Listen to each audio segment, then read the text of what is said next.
In this video, I will show you how to open Google Play Store on your TCL Google TV. Now usually in most Google TVs, you won't be able to find the Google Play Store app anywhere around the home page of your Google TV, just like the TCL Google TV over here. But it is important to note that the Google Play Store app is already embedded in the apps section of your Google TV.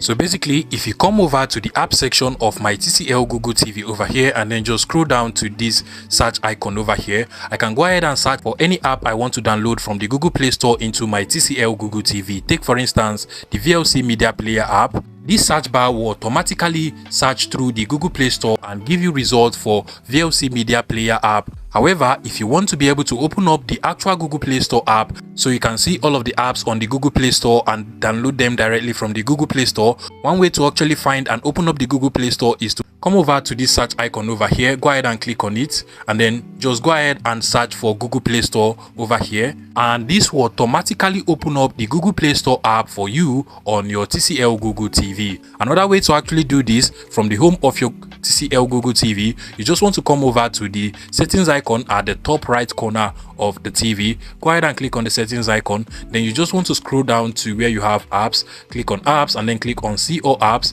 And from here, you just want to scroll down again until you get to show system apps. And from the system apps, you should be able to find the Google Play Store. The truth is that Google Play Store is already added to this TCL Google TV, but it is added as a system app. So you want to scroll down until you get to the Google Play Store over here. Go ahead and click on it, and then just click on open, and automatically you should be able to find and open up the Google Play Store directly from here.